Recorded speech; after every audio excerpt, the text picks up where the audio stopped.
So I'm at a delightful pub called John Barleycorn, and I just wrote in my blog, I don't think it's possible to say that name without a smile.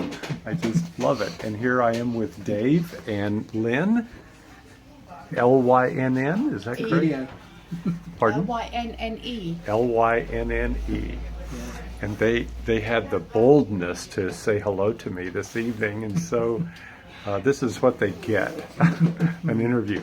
Okay, so what is really fun about Dave and Lynne, I mean, they're probably a lot of fun in a lot of ways, but one of the things is they told me they came up on the River Thames on their boat.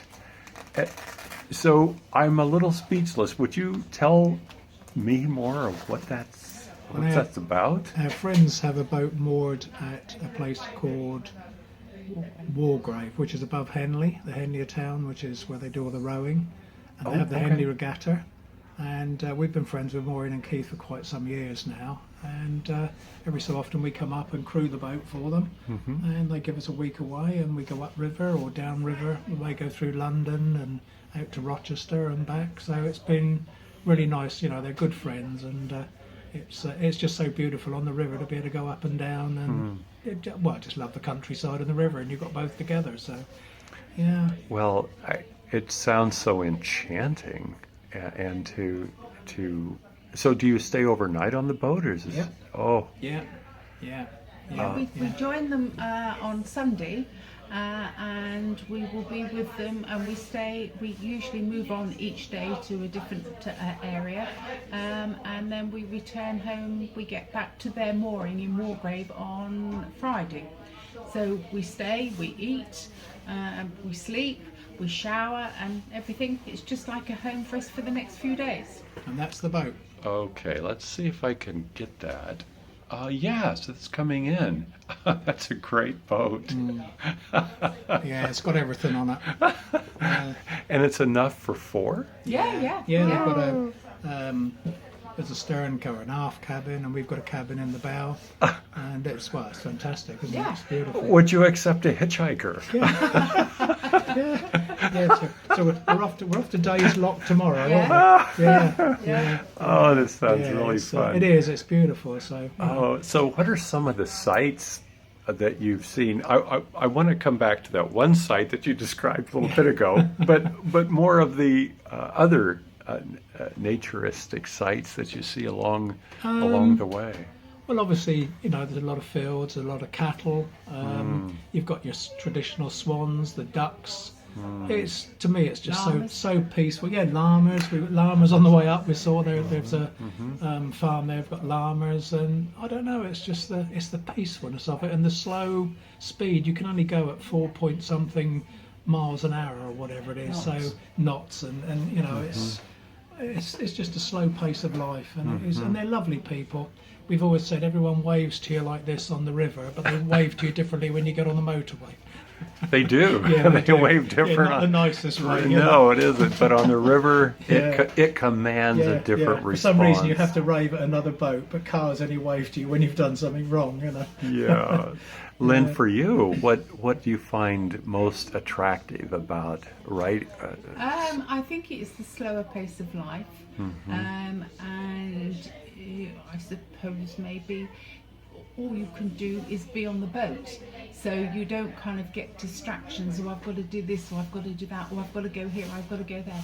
Because once you're on the boat and you're on the river, you just kind of take in, the enjoyment of being there and the slower pace of life, which is good. It's the water, isn't it? The water slows us down, and it sets a tone. It sets a pace that is so different than out here on the streets, isn't it? Have you seen the lock working in Goring? No. It's well worth. You want to go down tomorrow morning and have a look if you're here.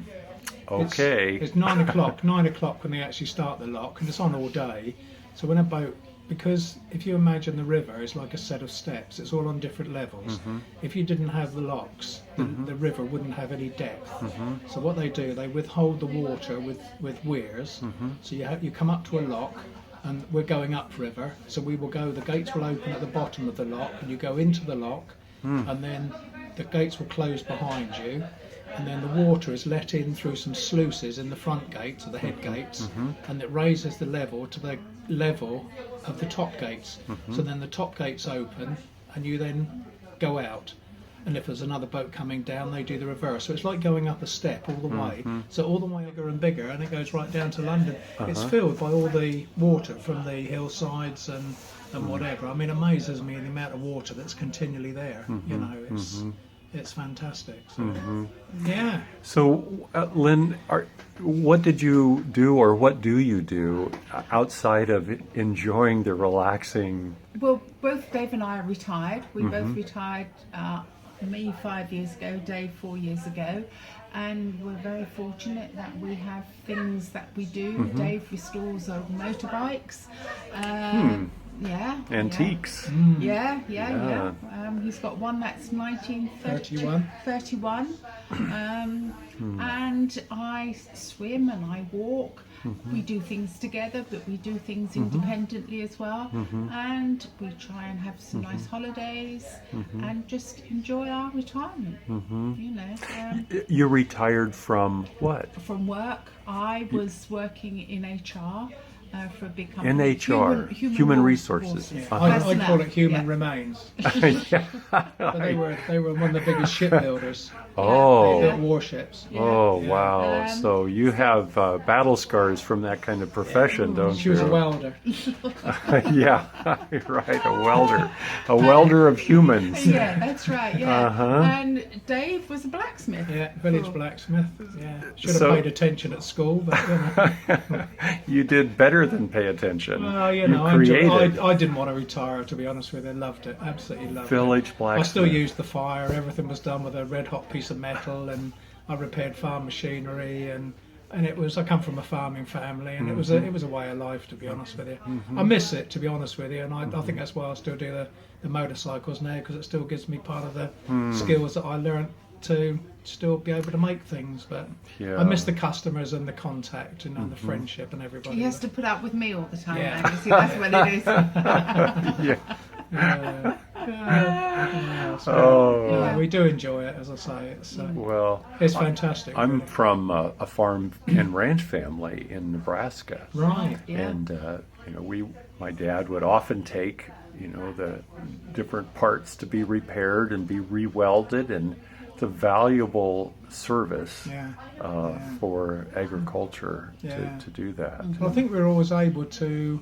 I think because agricultural implements were fairly, not so much now, but years ago, fairly basic, that they were always repairable, because 9 out of 10 originally would have been made by the village blacksmith anyway. So, but as technology's moved on, it's all computerised now and stuff like that. Luckily, my trade didn't get affected by modern equipment and technology, really, because it was hands and eye coordination. And if you couldn't visualise it and make it, it didn't happen. I don't press a button and it falls out of a machine. It's everything was handmade, and you know, I was proud of my work, and I did a lot of sculptures and bits and pieces, and I don't know, I loved Sculptures. it. Yeah. Wow. Yeah. Creating, and a machinist. Yeah. Creating Yeah, it's tools, really lucky creating art. Yeah, you know, and the fact that, you know, I trained one lad and he's now a lecturer in one of the colleges, and, you know, to see him go from a lad who, you know, was just a youngster, a Saturday boy, that ended up now running 17 forges and teaching other people. So, you know, you feel that you've at least maybe done one little mark in life and helped somebody. So, Well, there's a metaphor, there's a story in the work of metal, and how that forms and how people are formed by that. Yeah. And you've seen the result